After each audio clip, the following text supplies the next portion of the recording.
Aga nüüd on minu ülesandeks paluda siia järgmine kõneleja Lori Ferris, kes on Built Buildings Labi kaasasutaja ja tegevdirektor. Ta teeb rahvusvaheliselt tunnustatud tööd arhitektina ja konservaatorina, ta on ka koolitaja, kombineerib oma oskusi tehniliste teadmistega selleks, et tegelda kliimalahendustega ehituspärandiga seoses. Ta oli ka Ameerika arhitektuuri instituudi sekretär. Ta on ka 2000 ja teenib ka ICOMOS-e teaduskomisjonis ehk siis ICOMOS-e istesi teaduskomitees ja esindab ka kliimapärandi võrgustikke ning on kaasjuhataja ka pärandi dekarboniseerimise algatusest. Ja nii, Lori, sõna on sinul. Kas kuulete mind hästi? Suur tänu. Mul on tõesti hea meel siin kõikidega kohtuda, isegi kui see on Zoomi kaudu, kuigi tahaksin olla kohal. Ja ma kõigepealt räägin rohkem sellisest globaalsest lahendusest. Ja minu teema on siis ehituskeskkonna süsinikujälje vähendamine pärandi abil kui üks viis lahendusi kiirendada. Ja nagu sai öeldud, ma olen siis mitme organisatsiooni liige ja kindlasti te olete päev läbi juba rääkinud nendest teemadest. Kui me räägime kliimamuutustest, siis kultuur ei ole lihtsalt mingi vara, vaid on fundamentaalne ressurss, et reageerida globaalsele kriisile, mida põhjustab nii kliimamuutus kui ka bioloogilise mitmekesisuse kadu. Te kindlasti kõik teate ehitussektorit, aga kui te mõtlete, missugune mõju on ehituspärandil kogu üleilmselt, 42% heitest tuleb ehitus- ja hoonete sektorist, 40-50% toorainetest, mida on kaevandatud, kasutatakse ehituseks ja 40% tahketest jäätmetest tuleb samuti ehitusest ja lammutamisest.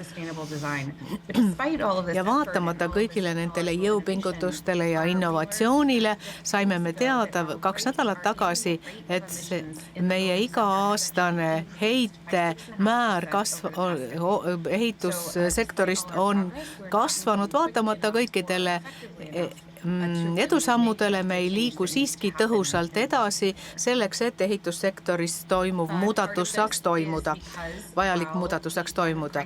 Muidugi kliimakriis on nii tehniline kriis kui ka kultuuriline kriis ja me vaatame väga palju tehnilistele poolele ja sellepärast pärand mängibki väga suurt rolli, sellepärast et pärandhoonete kaudu me saame mõjutada mõlemat poolt, nii kultuuriküsimusi kui ka tehnikaküsimusi. Saame mõelda ka sellele ühiskondlikule ja kultuurilisele muudatusele, mis on tarvis selleks, et need 2 poolt kokku tuua. Miks see kõik nõnda on? Miks me vajame neid asju praegu? Ja on 3 peamist põhjust, mida me leidsime ja väljakutsed samuti, mis takistavad pärandiga seonduva arengut nii palju kui vaja. Sellepärast, et enamus meie poliitikaid on pööranud siiamaani tähelepanu uutele hoonetele lahenduste otsimisel ja ka uutele ehitustehnoloogiatele. Selle asemel ja nad on vaadelnud olemasolevad pärandhooneid kui mingeid probleeme, mitte aga lahendusi. Teiseks, pärand ja kultuur on nagu niisuguse teisese tähelepanu all olnud. ja et see puudutab väga väikest osa hooneid, aga tegelikult kehtib see väga paljudele, need lahendused kehtivad väga paljudele ehitistele, kaasa arvatud uutele ehitistele ning ja me oleme kasutanud alternatiivseid lähenemisviise ja ka põliselanike tarkust selleks, et inspireerida inimesi rohkem tegutsema just kultuuri kaudu. Ja kuidas siis süsinikuheidet vähendada hoonetes ja päranditeadlik süsinikuheite vähendamine ei puuduta lihtsalt ainult seda, kuidas vähendada kasvuhoonegaase, vaid et kuidas kasutada ära varasemaid teadmisi nii tänaste kui ka tulevaste hoonete jaoks. On terve rida strateegiaid, need on materjalidega seotud tehnilised lahendused, biogeneetilised materjalid, igasugused materjalide uus kasutus ja nii edasi, mida on ju tegelikult aastas sadu ja tuhandeid kasutatud ja samuti see puudutab ideid, kuidas saame kasutada passiivsüsteeme, kuidas muuta ka elanike käitumisi ja igasugused praktikad, mis toetavad kestlikumat eluviisi ja samuti viise, kuidas neid teadmisi edastada. Meil on 5 soovitust välja töötatud selleks, et maksimeerida neid hüvesid, mida on võimalik saada päranditeadlikust süsinikuheite vähendamisest.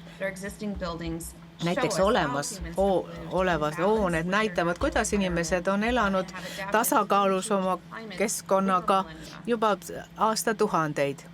Teiseks me peame rakendama kohapõhiseid lahendusi, et kestlikult elada.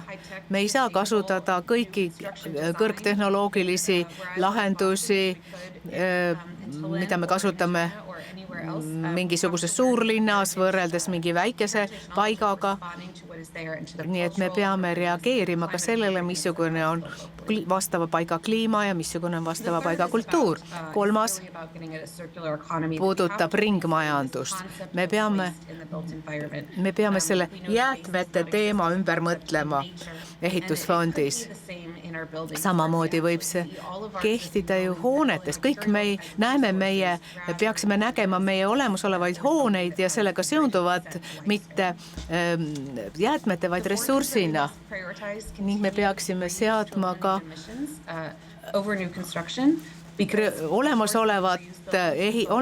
olemasolevaid ehitisi prioriteetsemaks seadma kui uued hooned, sest 40% uutest materjalidest, mida me kasutame hoonetest, on ju seotud, 40% on seotud hoonetesse kätketud ja materjalidesse kätketud süsinikuga. Ja 5. me peame kõike seda võtma arvesse otsuste tegemisel, arhitektuurilisel planeerimisel ja peame kõik need osapooled kaasama. Tahan teiega jagada mõningaid näiteid selle kohta, mida see tähendab üle ilma. Esimene on Singapuri disaini ja keskkonna ülikool. Nemad on siin renoveerinud raudbetoonist hooned, mis ei toiminud ka energia vaatevinklist ja nagu te näete, siin on neid inspireerinud tegelikult passiivdisain. Kasutatakse siin looduslikku ventilatsiooni ja maastikku ja taimi selleks, et luua selline netopositiivne hoone, mis toodab rohkem energiat, kui ta kasutab. Ja materjalidesse kätketud süsinikku ei kasutati väga vähe. Ja siin väga erinev näide India lõunaosas. Masons Inc., mis edendab traditsioonilisi ehitusviise, krohvimisviise ja kasutatakse põllumajandusjääke nende materjalide tootmiseks ja kasutatakse naisi nende praktikate õppimiseks. Nad kasutavad ühelt poolt selliseid põliselanike tarkust ja kombineerivad seda uute hoonete ehitamisega ja võtavad kasutusele vanu unustusse hõlma vajunud tehnikaid ja kogukonna mitmetele naistele on ka tööd leitud seoses sellega. Ja Georgias, Lõuna-Ameerika Ühendriikides, siis on Agnes Scott College, see on terve ajalooline piirkond ja kõik need 130 aastat, mis nad on tegutsenud, on taaskasutanud, kohandanud kõiki neid hooneid selle asemel, et neid lammutada ja siis uusi ehitada. Ja see on, nende eesmärk on ka 2037. aastaks olla süsinikuneutraalne. And if that doesn't translate for you well, it's essentially the highest level of certification within our university. Nad taotlevad kõige kõrgemat energiasäästu sertifikaati Ameerikas samal ajal, kui säilitavad oma ajaloolise tähenduse ka. Nii et, ja tõenäoliselt nad vähendavad 40% oma süsinikuheidet võrreldes sellega, kui nad oleksid uusi hooneid ehitanud. Ja nad on seda siis, ei ole ju, ja asi puudutab ka muidugi tehnoloogiat. See on väga huvitav programm, mida te võib-olla ka teate, et toetada praktikuid selleks, et kasutada uusimat tehnoloogiat skaneerimisel, dokumenteerimisel, ehitusanalüütikas, selleks, et dokumenteerida ja mõista pärandhoonete toimimist ja energiasäästu, aga samuti, et energiasüsteeme ümber ehitada vastavalt sellistele pärandhoonele sobivate viisidega, kasutades siis uut moodsat tehnoloogiat. Ja poliitika on loomulikult väga oluline. Kogus teie poliitikad ju tegelikult kutsusid ellu selle konverentsi ka või seminari. Aga siin on ka San Antonios Ameerikas toimub materjalide taaskasutus. Need ehitised olid siin üle 100 aasta vanused ja need tuleb ümberehituse jaoks tuleks neid siis tükkhaaval uuesti kasutada ja koolitati välja terve hulk uusi inimesi selleks, et nad kasutaksid seid pärand oskusi, mida kasutati rohkem kui 100 aastat tagasi, niimoodi, et need oskused taas kogukonnas leviksid. So this is just a sampling. Siin oli lihtsalt rida näiteid, aga me oleme korjanud kokku üle 100 juhtumi, mida me tahame tutvustada ja kevadel tuleb see materjal välja. Nii et tõesti väga põnev on see, mis igal pool koha peal toimub. Me rääkisime täna hommikul ka sellest, aga kui me käisime COP30 Brasiilias, sellest me rääkisime ka ja seal võeti ka eraldi töögrupp pandi kokku selleks, et pärand hooned võtta lähema tähelepanu alla ja see hõlmab mitmeid sektoreid. Näiteks erinevad töörühmad, mis tegelevad kultuuripärandiga ja teiste teemadega. See lihtsalt näitab seda, et pärandi lahendused saavad kokku tuua nii ehituspoole kui ka kultuuripoole. Ja me tegime ka kampaania, Heritage Now on selle nimi, mille ma teiega jagan. Ja nädalaga juba on meil juba liitunud väga palju organisatsioone ja need koondavad rohkem kui 1 miljon inimest juba kokku. ICOMOS hulgas, Historic England ja nii edasi. Nii et tõesti väga tore on näha, et sellele mõttele on nii palju toetust tulnud ja me läheme selle asjaga muidugi ka edasi. Selle tegevusgrupiga me töötasime välja lahendusi, kus hoonete süsinikuheite vähendamine ongi lahenduseks ja selles plaanis me otsustasime, et 2028. aastaks suurendame seda võimekust selleks, et kliimaprotsesside leevenduspoliitikat arvesse võtta. Me räägime siin kasvuhoonegaaside aruandlusest, et olemasolevatesse aruandlusmehhanismidesse kaasataks ka pärandhooned ja et tõesti poliitikates oleks esindatud ka just nimelt päranditeadlik energiasääst, miski ei takista seda. Ja töötame välja poliitikate integreerimise ressursse, tegeleme sellega, see tuleb kevadel välja ja sinna on kaasatud ka koolitusi ja siis me tahame, nagu ma nimetasin, see kampaania sai juba alguse ja kestab järgmise suveni ning ja me tahame muidugi luua ka võrgustikke, sest keegi ei saa üksi toime nende asjadega. Peame looma ka võrgustikke poliitikutest nõnda, et nemad ka mõistaksid, kuidas neid rakendusi oma kohalikus kontekstis rakendada.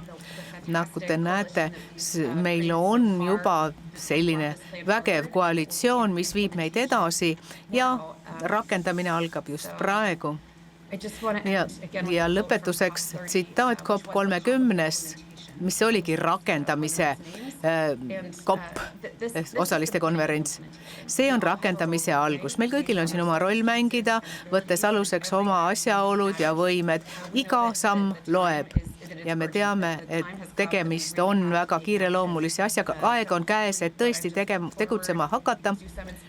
Ja see on tõesti inspireeriv ja see, millest te täna räägite siin, on väga põnev ja kui te tahate sellest meie programmist teada saada Heritage Now, siis saate selle QR-koodi kaudu meie veebilehele ligi ja suur aitäh, et kutsusite mind kõnelema. Thank you, Lori, very much. Suur aitäh, Lori. Väga huvitava presentatsiooni eest. Mul on väga kahju, et te siin ei ole, aga meie oleme. Oleme teid siia tellinud läbi interneti, aga see oli tõsiselt julgustav. Te teete seda globaalsel tasandil, samu asju, kui meie püüame teha siin. Oma trikis organisatsioonis praktiseerides, tehes kursuseid, harjutades, kasutades looduslikke materjale. Kasutan oma positsiooni ja küsin esimese küsimuse, kas on õige nimetada jätkusuutlikuks renovatsiooniks seda või öelda, et see on jätkusuutlik restaureerimine, konserveerimine. See on keeruline keeleline küsimus. Ameeriklasena meil on definitsioone, meil on föderaalsed standardid säilitamise suhtes. Ma arvan, et renovatsioon on sõna, mida muinsuskaitse kogukond peaks vastu võtma. Renovation on see, et me liigume edasi. Restoration on see, et me liigume tagasi. Minu arvates me ei tee seda. Me püüame kaitsta kõige paremat, kõige olulisemaid osasid muinsuskaitselistest objektidest ja püüda liikuda edasi. Ja huvitav on see, kuidas teie neid sõnu oma kontekstis kasutate.